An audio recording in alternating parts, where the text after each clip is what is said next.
Kembali lagi sama gua di dalam series membacakan blog pribadi yang ditulis secara pribadi di dalam Blogger. Nah, dari yang kemarin itu kan gua ngomongin tentang menceritakan tentang series gua yang mana gua intinya adalah gua bertemu dengan seorang perempuan ketika lagi berlibur. Perempuan ini berasal dari Belgia, kemudian kita chat-chatan, kemudian akhirnya gua merasakan sakit hati sedikit karena ditinggalin chat sama si cewek asal Belgia ini. Nah, karena yang itu menceritakan tentang bagaimana gue bertemu dia, bagaimana perasaan itu timbul karena di momen yang nggak disengaja itu, kemudian akhirnya pergi begitu aja, kita nggak dem-deman sama sekali. Nah, yang sekarang itu gue ngomongin tentang bagaimana gue galaunya di saat itu, kemudian gue tuangkan di dalam bentuk tulisan dengan judul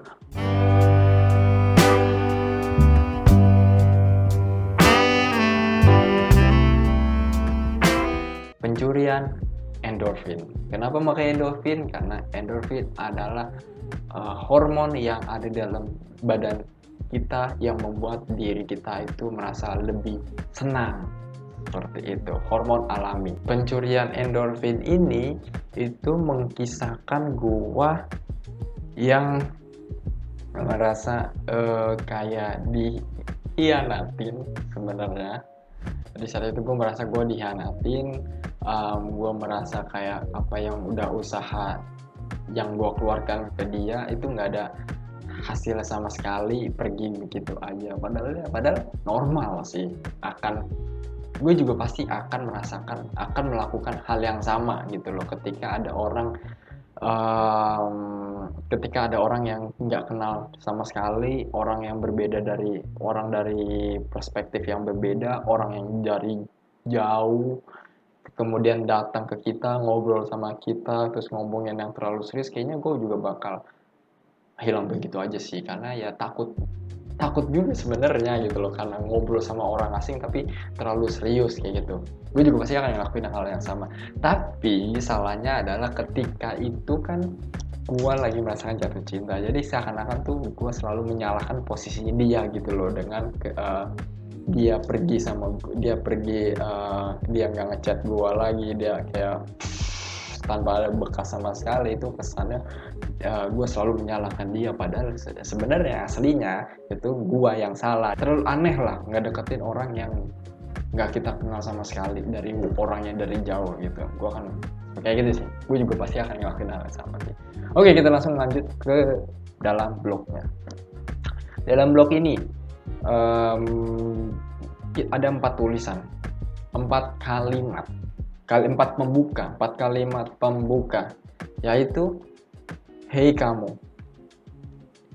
Oke, ini semacam kayak percakapan.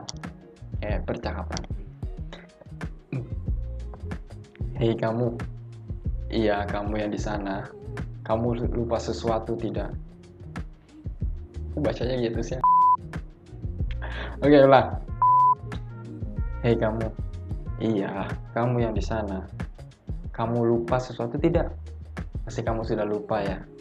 Itu pembukanya. Jadi orang yang lagi galau, pengen berusaha tegar kayak gitu loh.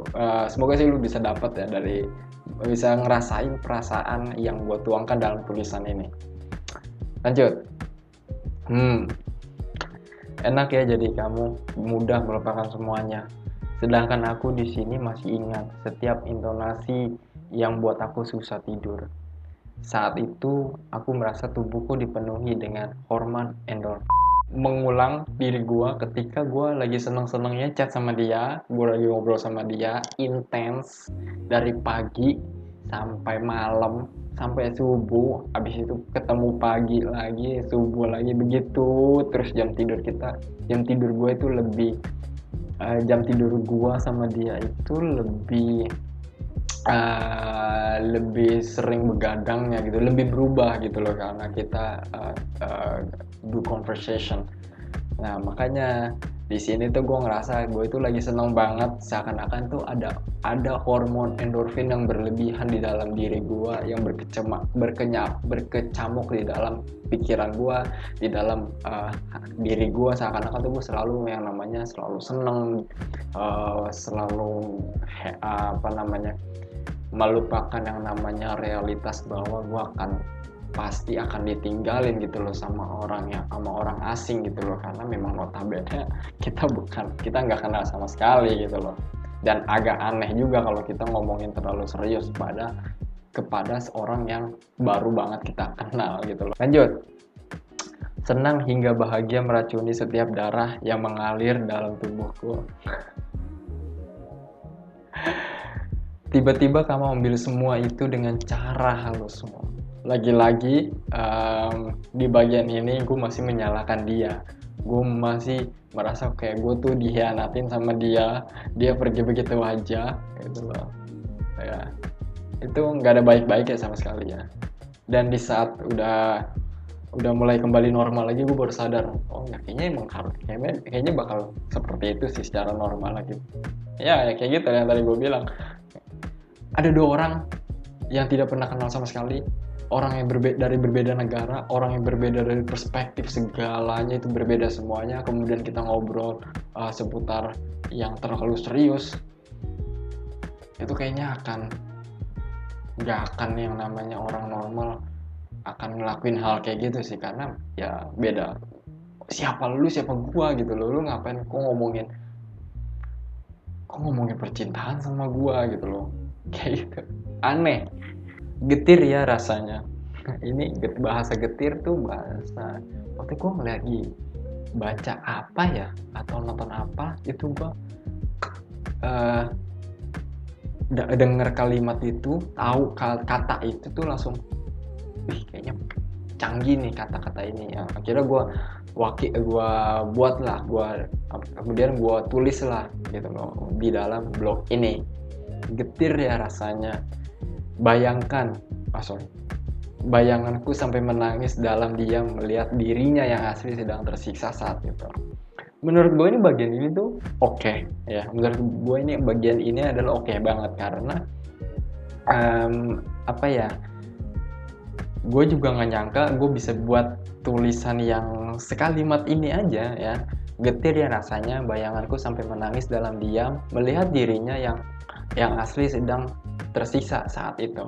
Jadi kesannya itu kita kan ada bayangan gitu kan, kayak seakan-akan tuh bayangan itu cuman bisa prihatin sama diri gua gitu loh, diri gua melihat aduh diri gua ini atau raga gua yang asli ini lagi kayak patah hati, lagi termenung, lagi down banget gitu loh,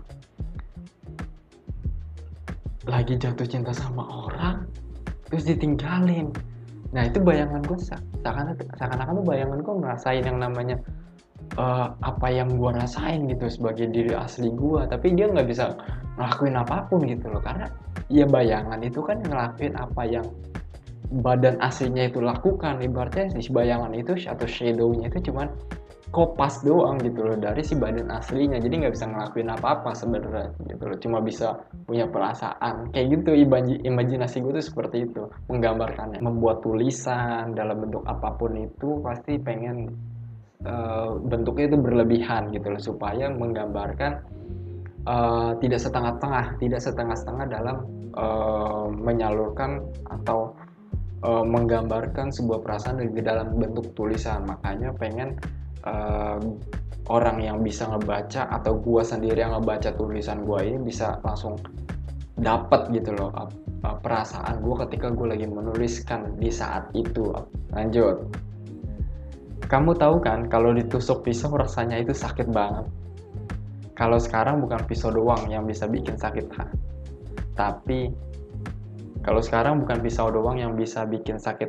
tapi ada satu hal yang tak terlihat wujudnya tapi rasanya lebih sakit dari hantaman pisau. Kamu tahu apa itu? Kebohongan. Ya, itu jawabannya. Nah, di sini itu memang Gue ngelihatnya bukan berlebihan, tetapi menggambarkan perasaan gue ketika saat itu, gitu loh. Jadi gue ngerasa lagi dibohongin lah, lagi down kayak gitu, tapi yang kayak jatuh banget gitu loh paling. Jadi gue menggambarkan posisinya yang seperti ini gitu.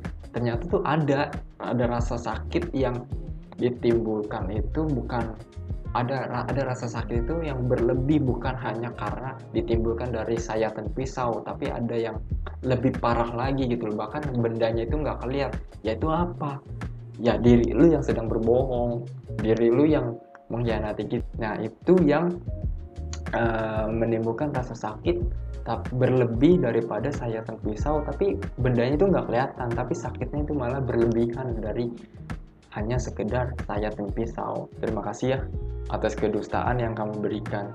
Seandainya aku bisa pergi ke masa depan, aku berharap aku tidak melihat kamu duduk di bangku taman sendiri terdiam dan terlumuri oleh tangisan kecil atas apa yang kamu lakukan di masa lalu. Nah, di sini gue egoisnya, gue kayak ngerasa tuh kayak pede banget, menganggap bahwa kayaknya lu itu bakal nyesel gitu loh, karena nggak bisa, karena lu ninggalin gua, lu karena mengkhianati gua gitu, lu pergi begitu aja, lu bakal nyesel gitu loh. Dan gua akan melihat di masa depan lu lagi duduk termenung di sebuah bangku panjang di dalam taman, dan gue melihat lu dengan senyum-senyum. Mampus lo, nyesel kan lo ninggalin gue begitu aja. Nah kayak gitu. Jadi pikiran-pikiran egois itu yang gue pikir, atau pikiran jahat itu yang gue berpikir gitu loh, kayak lu bakal nyesel gitu karena ngelakuin gue kayak gini, kayak gitulah pikiran-pikirannya gitu. Merasa kayak masih menyalahkan orang lain, masih tidak melihat bahwa diri gue itu masih, malah sebenarnya kesalahan itu adalah kesalahan yang sebenarnya gue buat sendiri, tapi gue nggak sadar gitu kesalahan itu. Kayak gitu ya, kayak gitulah kira-kira. Di saat itu gue masanya masih menganggap cewek yang gue taksir ini masih orang yang salah, masih ngebohong, dia ngebohongin gua gitu. Terus kesana tuh gua masih selalu benar kayak gitu. Membutakan semua realitas yang ada di sekitar, kemudian masih tenggelam dalam kesenangan, ya, kayak gitulah. Tapi setelah itu ketika back to life, baru sadar gitu, oh ternyata memang gua salah gitu loh. Dan bukan salah juga sih, memang momennya pasti akan seperti ini gitu loh, karena gua lagi-lagi memang pasti akan melakukan hal yang sama gitu loh, ketika normal untuk menyelamatkan diri kita dari orang yang kita nggak kenal gitu loh. Ya lu siapa gitu loh, gua nggak kenal sama lu, gua nggak tahu, misalnya gitu ya, kenal sama orang gitu yang satu negara gitu, yang bahkan satu kampus lah atau satu lingkungan, gue berkenalan sama, ada orang yang pengen kenal sama gue, itu kayak gue masih menutup diri gitu loh, karena gue masih menganggap bahwa lu adalah orang asing, gue nggak kenal sama lu, kita nggak pernah ketemu satu sama lain gitu. Jadi masih menutup diri lah, takut kenapa-napa gitu loh. Nah itu contohnya ya, kalau orang luar itu kan, kalau sama orang yang nggak dikenal itu senyum aja tuh nggak ada gitu, nggak ada basa-basi sama sekali kayak gitu. Jadi kayak dianggapnya aneh banget, kalau kita kan beda gitu, berkebalikannya. Sampai ketemu di video selanjutnya. I'm San, thank you for watching, bye bye.